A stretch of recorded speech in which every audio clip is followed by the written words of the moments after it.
इस एडवेंचरस कहानी की शुरुआत होती है एक ट्रक ड्राइवर को दिखाते हुए जो अपने ट्रक के अंदर बहुत ही अजीब तरीके के केमिकल्स भर कर लेकर जा रहा था। वो एरिया पूरा सुनसान होता है लेकिन ड्राइवर फिर भी आगे बढ़ता ही जा रहा था। लेकिन थोड़ी दूर जाने पर ही अचानक उसके गाड़ी के सामने छोटा सा खरगोश आ जाता है। अब उस छोटे जानवर को बचाने के लिए ड्राइवर ने अपने ट्रक को दूसरी तरफ मोड़ दिया जिससे कि ट्रक का बैलेंस पूरा बिगड़ जाता है। यानी कि ट्रक का बुरी तरीके से एक्सीडेंट हो चुका था। लेकिन ट्रक के अंदर रखा गया केमिकल्स का एक बड़ा कंटेनर डायरेक्टली लुढ़कते हुए पास ही वाले नदी के अंदर जाकर गिर जाता है। यानी कि अब जाने अनजाने में वो खतरनाक केमिकल पानी के चारों तरफ फैल चुका था। बट ये बात अभी तक किसी को पता नहीं होती। अब हमें यहाँ ट्रेंट नाम का एक रिसर्चर दिखाया जाता है जिसे कि मकड़ियों के बारे में इंफॉर्मेशन इकट्ठा करने में काफी ज्यादा इंटरेस्ट था। ट्रेंट तो सभी जगह घूमकर अलग अलग प्रजाति की मकड़ियां पकड़ता।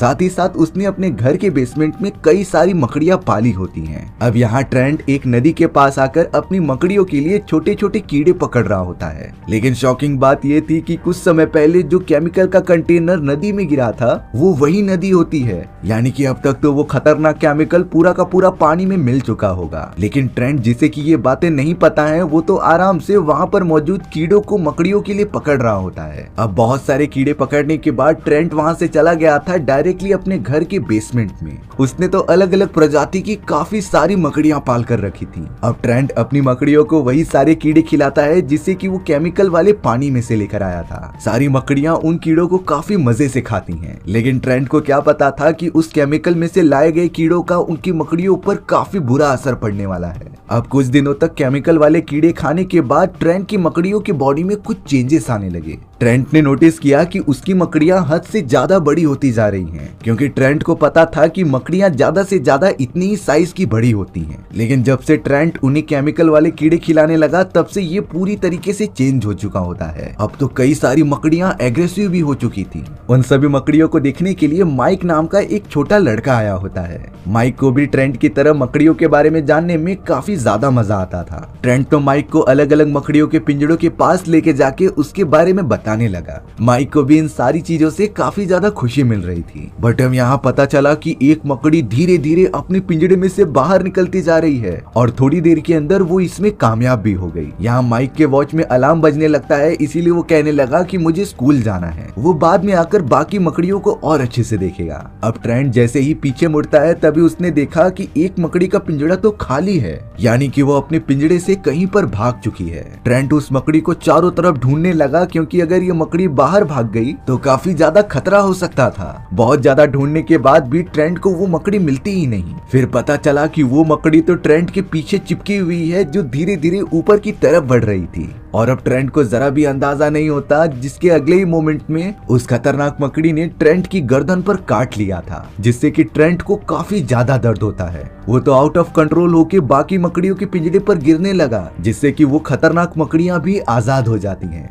वो सारी मकड़ियां इकट्ठा होकर ट्रेंट के पास आ गईं और उसे डैमेज देने लगी। देखते ही देखते सारी मकड़ियां ट्रेंट के ऊपर चढ़ जाती हैं। एक साथ हमला करने के कारण ट्रेंट का दम घुटने लगा और वो अपना वही दम तोड़ देता है। यानी कि उन छोटी मकड़ियों ने अपने से 10 गुना बड़े इंसान को धाराशाही कर दिया। अब कुछ दिनों बाद हमें माइक दिखाया जाता है जो अपनी साइकिल पर बैठकर ट्रेंट से मिलने जा रहा था। लेकिन रास्ते में उसे कुछ शेरिफ की गाड़ी मिल जाती है। उस जगह पर तो एक शेरिफ और एक डिप्यूटी मौजूद होते हैं। बाद में पता चला कि वो शेरिफ और कोई नहीं बल्कि माइक की मदर है, जो माइक को बता रही थी कि पास ही वाले नदी में एक जहरीली केमिकल मिलने के कारण वो काफी खतरनाक हो चुकी है। इसीलिए वो अपने बेटे माइक को कहती है कि तुम यहाँ पर बिल्कुल भी मत आना। साथ ही साथ शेरिफ ने अपने बेटे माइक से ये भी पूछा कि इस वक्त तुम कहाँ जा रहे थे। माइक ने तो साफ साफ बताया कि वो अपने एक पुराने दोस्त ट्रेंट से मिलने जा रहा है। लेकिन शहर में हो रहे ये सारे हालात को देखते हुए उसकी मदर ने मना कर दिया था माइक को वहाँ जाने से, और अब वो माइक को घर पर लेकर आ जाती है। यहाँ माइक तुरंत ही कॉल लगा देता है ट्रेंट को क्योंकि उससे बात करनी थी। लेकिन उसे क्या पता था कि ट्रेंट की तो कई दिनों पहले बड़ी बुरी तरीके से मौत हो चुकी है। उसके बेसमेंट में कॉल रिंग तो होता है लेकिन कोई उठा नहीं रहा था। और ये खौफनाक काम उन खतरनाक मकड़ियों ने किया होता है। अब हमें प्रॉस्पेरिटी मॉल के अंदर टाउन के सभी लोग दिखाए जाते हैं जो अपनी जमीन को बेचने के सिलसिले में वहाँ आए थे। दरअसल वहाँ का मेयर सारे सिटीजन्स को फोर्स कर रहा होता है कि आप अपनी जमीन बेच दो, क्योंकि मेयर को पता चला था कि इस पूरी जमीन के अंदर माइंस बनी हुई हैं और बिजनेस पर्पस के लिए ये काफी फायदेमंद हो सकता था। लेकिन मेयर की बातें तो कोई मानता ही नहीं। सिटीजन्स को भी कहीं न कहीं से पता चल गया था कि इस जगह के अंदर माइंस मौजूद है, इसीलिए कोई भी अपनी जमीन बेचने के लिए तैयार ही नहीं होता। वहाँ क्रिस नाम का एक आदमी भी आ जाता है जो लोगों को मना कर रहा था कि हमें ऐसा बिल्कुल नहीं करना चाहिए और वो भी अपनी जमीन बेचेगा नहीं। हालांकि मेयर क्रिस को बार बार कन्विंस करने की कोशिश कर रहे थे, लेकिन क्रिस तो ऐसा था जो किसी की भी नहीं सुनता। अब उस डिप्यूटी के घर पर दिखाया जाता है जहाँ पर वो और उसकी वाइफ काफी ज्यादा डरे हुए थे, क्योंकि उनके घर के अंदर एक बहुत ही बड़ी मकड़ी घुस चुकी होती है। ये मकड़ी तो बाकी मकड़ियों से 10 गुना बड़ी थी, जो डिप्यूटी के घर में घुसकर उनकी बिल्ली को पकड़कर चारों तरफ मार रही होती है। उसने तो बुरी तरीके से घर की दीवारों को भी तोड़ना स्टार्ट कर दिया था। डिप्यूटी और उसकी वाइफ की आंखें खुली की खुली रह जाती हैं, क्योंकि इतना बड़ा स्पाइडर उन्होंने अपनी जिंदगी में कभी देखा ही नहीं। और अब वो स्पाइडर उनकी बिल्ली को पूरी तरीके से खत्म करके वहां तबाही मचा देता है। यहाँ शेरिफ अपने घर पर किसी से बात करने में बिजी थी, जिसका अच्छा मौका उठाकर माइक वहां से चोरी चुपके चला जाता है। दरअसल वो अपने पुराने दोस्त ट्रेंट से मिलने के लिए उसके बेसमेंट में चला जाता है, पर वहां पहुंचते ही उसे चारों तरफ मकड़ियों के जाले दिखाई दे रहे थे। पूरी लाइट्स बंद थी और सामान बिखरा पड़ा हुआ था। माइक ने नोटिस किया कि सारी मकड़ियों के पिंजड़े तो खुले हुए हैं और वहां पर एक भी मकड़ी नहीं मौजूद है, यानी कि वो सारी मकड़ियां आजाद हो चुकी थी। ट्रेंट तो पूरी तरीके से स्पाइडर के जालों की वजह से घिरा हुआ था, इसीलिए माइक उसकी डेड बॉडी को देख ही नहीं पाता। अब माइक अपनी थोड़ी जांच पड़ताल करने के लिए वहां की सारी चीजों को अच्छे से देखने लगा। उसे थोड़ी दूर आने के बाद ट्रेंट का एक जूता मिलता है जो सीधा एक गहरे टनल की तरफ बढ़ रहा था। माइक ने सोचा कि उसे अंदर जाकर एक बार देखना चाहिए, पर जैसे ही माइक थोड़ा सा अंदर जाता है उसे बड़े से स्पाइडर का टूटा हुआ पैर मिला था। माइक तो फर्स्ट टाइम में समझ ही नहीं पाता कि आखिर ये क्या चीज है, लेकिन तभी उसे टनल के अंदर किसी की बड़ी बड़ी परछाई दिखाई देने लगी थी और ये उसी बड़ी और भयानक मकड़ी की होती है। हालांकि माइक ने उस मकड़ी को देख लिया था, लेकिन उसे काफी डर लगने की वजह से वो वहां से निकल आया, क्योंकि उसकी मदर ने समझाया होता है कि तुम्हें अगर 1% भी खतरा दिखे तो तुम वहां से दूर चले जाओ। माइक ने भी इस क्रिटिकल सिचुएशन में भी ऐसा ही किया। अब हम दूसरी तरफ क्रिस को देखते हैं, जो कि फूल लेकर डायरेक्टली शेरिफ के घर पर आ चुका था। दरअसल क्रिस माइक की मदर को काफी ज्यादा पसंद करता था, इसीलिए उसके पास आकर वो उससे प्रपोज करता है और डिनर के लिए इनवाइट करता है। माइक की मदर शेरिफ ने भी इस ऑफर को एकदम एक्सेप्ट कर लिया था और वो तैयार थी क्रिस के साथ डिनर पर जाने के लिए। अब क्रिस एकदम खुशी खुशी अपनी कार लेकर रोड पर चलाने लगा। थोड़ी देर बाद ही उसे रास्ते पर माइक दिखाई देता है जो लिफ्ट मांग रहा था। क्रिस ने तो तुरंत ही माइक को अंदर बिठा लिया और उसके साथ आगे बढ़ने लगा। क्रिस माइक के हाथ में स्पाइडर का कटा हुआ पैर देखकर पूछने लगता है कि आखिर ये क्या चीज है। माइक ने तो उसे साफ साफ बता दिया था कि ये एक मकड़ी का पैर है जो काफी ज्यादा बड़ी थी। मैंने उसे अपनी आंखों से देखा है, जो किसी हाथी जितनी बड़ी होती है, और इस तरीके के ही कई सारी मकड़ियां शहर में अब फैल चुकी हैं। लेकिन क्रिस को तो माइक की ये सारी बातें एकदम बेतुकी लग रही थी। वो समझ रहा था कि माइक उसके साथ मजाक कर रहा है, इसीलिए वो माइक की बातों को सीरियसली नहीं लेता। घर पर पहुंचने के बाद माइक ने स्पाइडर के रिलेटेड ये सारी बातें अपनी मदर को भी बताई, लेकिन माइक की मदर शेरी भी उसके ऊपर भरोसा नहीं करती। इन सारी चीजों से माइक थोड़ा सा रूठ गया था कि कोई उसके ऊपर भरोसा क्यों नहीं कर रहा है, क्योंकि उसे अंदाजा था कि ये सारी मकड़ियां शहर में घूमकर काफी डैमेज पहुंचा सकती थी। वहीं अब हमें शहर के अंदर मेयर को दिखाया जा रहा था, जिसका एक ऑस्ट्रिच का फार्म होता है। वो उन ऑस्ट्रिचेस को पालता और काफी बड़ा बिजनेस बनाता, लेकिन अब अचानक उसके ऑस्ट्रिच फार्म में बहुत सारी मकड़ियां घुस जाती हैं, जो लगातार कई सारे ऑस्ट्रिचेस को पकड़कर मारते जा रही थी। मेयर तो बहुत ज्यादा शॉक हो जाता है कि इस तरीके से उसके ऑस्ट्रिच कहां गायब होते जा रहे हैं। वो तो फार्म में आकर अपने ऑस्ट्रिचेस को भी देखता है, लेकिन उससे स्पाइडर्स कहीं दिखाई ही नहीं देते। बड़े बड़े स्पाइडर्स तो जमीन के अंदर घुसकर उन ऑस्ट्रिचेस को अंदर खींच ले रहे थे, जिससे कि उन्हें कोई भी देख ही नहीं सकता था। अब हमें यहाँ शहर में एक माइन के अंदर काम करने वाले एम्प्लॉय को दिखाया जा रहा था, जो लगातार अंदर मौजूद पाइप्स की मेंटेनेंस कर रहा होता है। पर अब उस एम्प्लॉय ने जैसे ही पाइप के अंदर देखा, तब उसके अंदर से बहुत सारी मकड़ियां बाहर निकलने लगी थी, जो डायरेक्टली उस एम्प्लॉय के मुंह के अंदर घुस जाती हैं। एम्प्लॉय को कुछ नहीं समझ में आता कि वो इस क्रिटिकल कंडीशन में क्या करे, क्योंकि ये सारी मकड़ियां अब चारों तरफ फैलने लगी थी। लेकिन बुरी बात तब होती है जब उसने दूसरी तरफ देखा जहां पर उससे भी बड़ी बड़ी मकड़ियां मौजूद थीं, जो अपने पंजे फैलाकर उस एम्प्लॉय को पास में खींच लेती हैं और उसे जान से मार देती हैं। यानी कि अब वो बड़ी और खतरनाक मछलियां शहर में पूरी तरीके से फैल चुकी हैं। अब हमें यहाँ मेयर का बेटा दिखाया जा रहा था जो अपनी गर्लफ्रेंड के साथ काफी मस्ती कर रहा था, लेकिन तभी अचानक उसकी गर्लफ्रेंड को उसकी मॉम ने बुलाया था, इसीलिए वो अपनी कार लेकर वहां से चली गई। तभी मेयर के बेटे को पहाड़ों के ऊपर से वही बड़ी बड़ी मकड़ियां दिखाई देती हैं जो लगातार नीचे उतर रही थी। मेयर का बेटा और उसके सारे साथी बाइक पर बैठकर तुरंत ही वहां से भागने लग जाते हैं, बट उन मकड़ियों का साइज बड़ा होने के साथ साथ उनकी भागने की स्पीड भी काफी ज्यादा बढ़ गई थी, जिससे कि वो मेयर के बेटे के सारे दोस्तों को पकड़कर जान से मारते रहते हैं। वो मकड़ियां तो इंसानों की बॉडी में अपना नुकीला डंक घुसा दे रही थी, जिससे कि इंसानों की जान ही चली जाती है। हालांकि मेयर के बेटे के कई सारे दोस्त अब मर चुके थे, लेकिन मेयर का बेटा किसी भी तरीके से बाइक पर सवार होकर वहां से भागने में कामयाब हो जाता है। अब तो ये बड़ी बड़ी मकड़ियां खुले आम घूमने लगी थी जो चारों तरफ तबाही मचा रही होती हैं। यहाँ एक बड़ी मकड़ी तो क्रिस के घर में घुस गई थी। दरअसल माइनिंग का रास्ता क्रिस के बेसमेंट से जुड़ा हुआ होता है, जिससे ट्रेवल करते हुए वो मकड़ी वहां पर पहुंच गई। उस बड़ी सी मकड़ी ने तो सबसे पहले क्रिस के घर के एक कुत्ते को जान से मार दिया और उसे अपने माइन के अंदर लेकर चली गई। क्रिस की मदर जब अपने कुत्ते के चिल्लाने की आवाज सुनती है तब वो भी वहां पर आ गई थी देखने के लिए। उन्हें भी नहीं समझता कि आखिर ये बड़ी सी गुफा उनके घर के नीचे किसने बनाई है। वो धीरे धीरे अपने कुत्ते को बचाने के लिए आगे बढ़ने लगी थी, लेकिन उन्हें क्या पता था कि ये उनका आखिरी सफर होने वाला है। एक बड़ी मकड़ी ने तो क्रिस की मदर को पकड़ लिया और उसके बॉडी पर पूरा जाल बिछाने लगी, जिससे कि वो क्रिस की मदर को बाद में खा सके। क्रिस भी अब अपने घर के नीचे बनाए गए उस बड़ी सी माइन के पास आ जाता है, जो अपनी मॉम को लगातार पुकार रहा था। अंदर जाने पर उसे कई सारे जाल दिखाई देते हैं, साथ ही साथ जमीन पर स्पाइडर का एक बड़ा सा पैर पड़ा हुआ था, जिसे देखकर क्रिस को माइक की बातों का विश्वास हो चुका था कि शायद माइक सही कह रहा था। और अब क्रिस भी बड़ी दूर से उन बड़ी बड़ी मकड़ियों को देखता है, जिससे कि वो बहुत ही ज्यादा डर गया था। क्रिस तुरंत ही स्पाइडर के उस बड़े से पैर को लेकर वहां से भागने लगा, जो डायरेक्टली अपने कार में बैठकर माइक के घर पे आ जाता है। क्रिस ने माइक और उसकी मदर दोनों को बताया कि कैसे मेरे घर के ऊपर बहुत सारी बड़ी बड़ी मकड़ियों ने हमला कर दिया था और उसके पास तो मकड़ियों का एक बड़ा सा पैर भी मौजूद था। माइक ने जब उस पैर को देखा तब उससे अंदाजा हो चुका होता है कि ये पैर तो पिछले वाले पैर से काफी बड़ा हो चुका है, यानी कि वो मकड़ियां समय के साथ साथ और भी काफी ज्यादा बड़ी और खौफनाक हो चुकी थीं। साइज बड़ा होने के कारण उन्हें भूख भी काफी तेज लगती है और इंसानों से अच्छा खाना उनके लिए कोई हो नहीं सकता था। इसीलिए मकड़ियों का वो पूरा झुंड इंसानों के ऊपर हमला करके उन्हें खाने के लिए तैयार कर रहा था। तभी अचानक माइक की बहन चिल्लाने लग जाती है, क्योंकि उसके कमरे में एक बड़ी सी मकड़ी घुस गई थी, जो कि लगातार अपने जाल की मदद से उसके ऊपर हमला कर रही होती है। क्रिस तो तुरंत ही भागा भागा उसके कमरे में चला आया था बचाने के लिए, लेकिन वो मकड़ी इतनी ज्यादा पावरफुल होती है कि उसने अपने जाल की मदद से क्रिस को भी पूरा बांध कर रख दिया। अब वो बड़ा सा स्पाइडर उन दोनों को चोट पहुंचाता उससे पहले वहां माइक की मदर आ जाती हैं, जिनके हाथ में एक शॉट गन थी और वो लगातार उससे शूट करते हुए स्पाइडर को जान से मार देती हैं। यानी कि उन्होंने क्रिस और उसकी बेटी की जान बचा ली।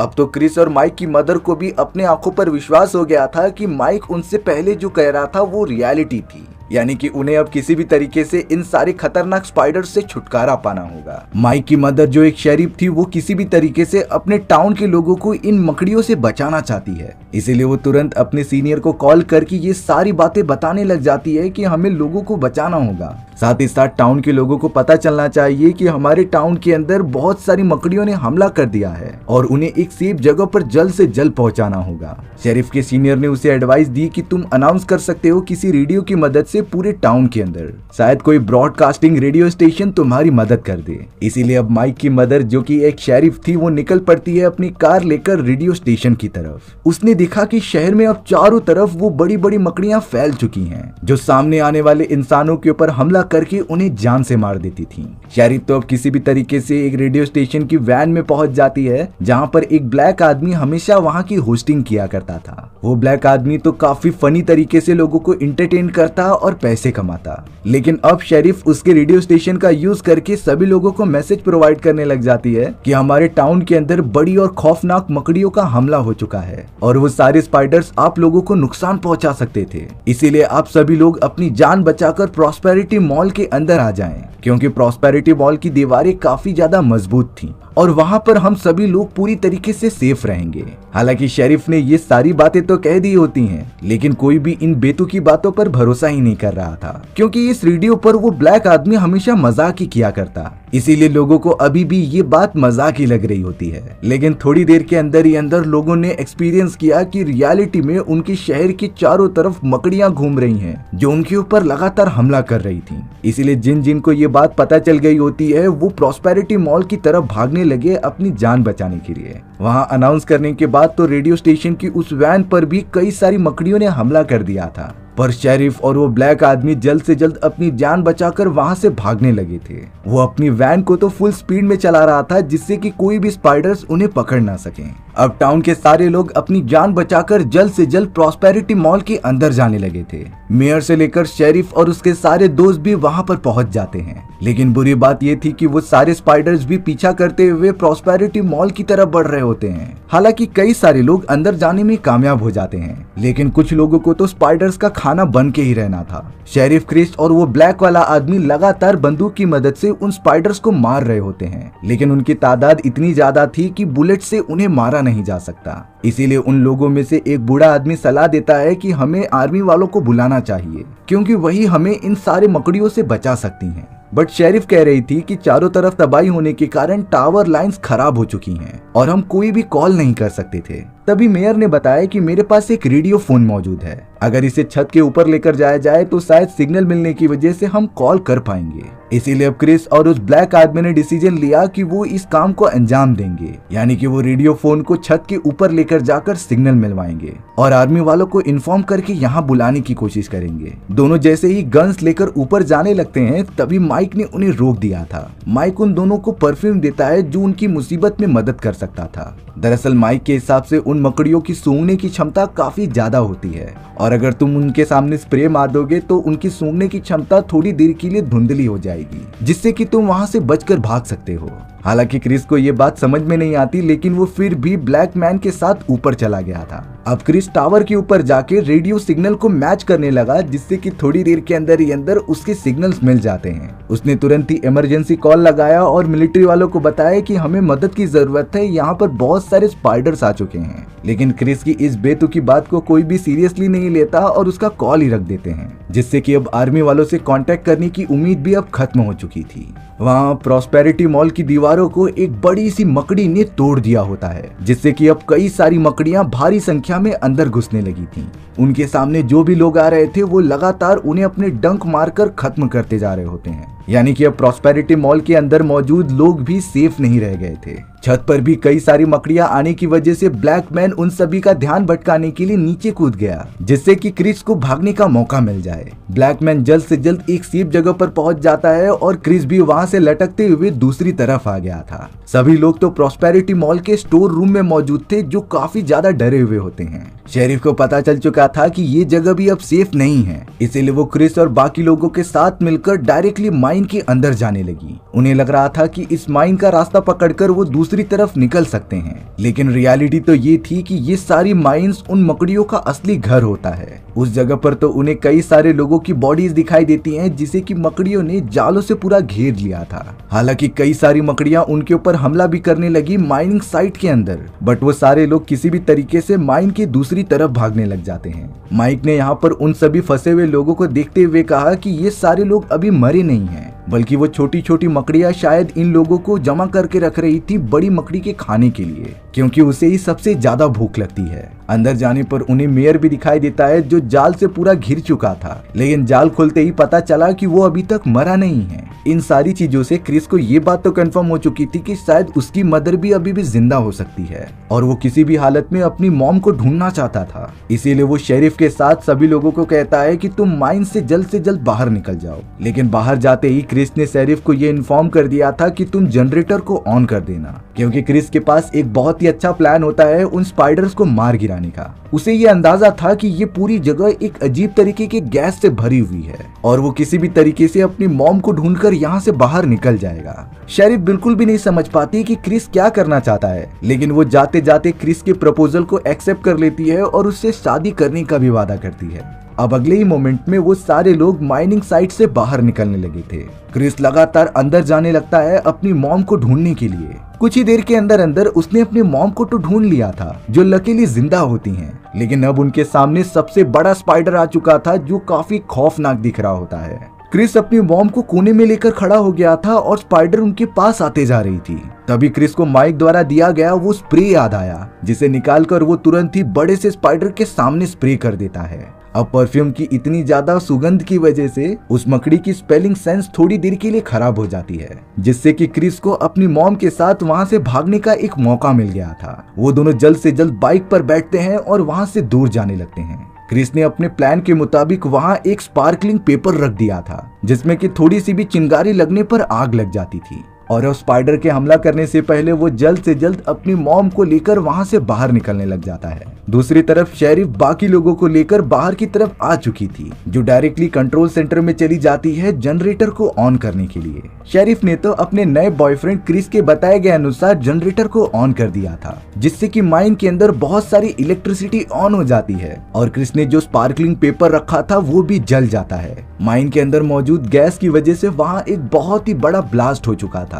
इस ब्लास्ट के अंदर तो वो बड़ी मकड़ी से लेकर छोटी मकड़ियां भी जलकर खाक हो जाती हैं। समय रहते क्रिस अपनी मॉम को लेकर माइन से बाहर निकल जाता है, यानी कि माइन के अंदर पूरा धमाका होने के कारण वो बड़े बड़े स्पाइडर जो उनका घर हुआ करता था वो पूरी तरीके से जलकर खत्म हो जाते हैं। क्रिस, माइक, शेरिफ और सभी लोगों ने मिलकर अपने टाउन को खत्म होने से बचा लिया और इसी तरीके से हमारी ये कहानी भी यहीं खत्म हो जाती है। सो व्यूवर्स, आपको ये स्टोरी कैसी लगी कमेंट सेक्शन में बताना भूलना मत, और अगर आपको मेरा एक्सप्लेनेशन 1% भी अच्छा लगा होगा ना तो वीडियो को लाइक एंड चैनल को सब्सक्राइब जरूर कर देना। मिलते हैं इसी तरीके की मजेदार वीडियोस में, तब तक के लिए बाय बाय।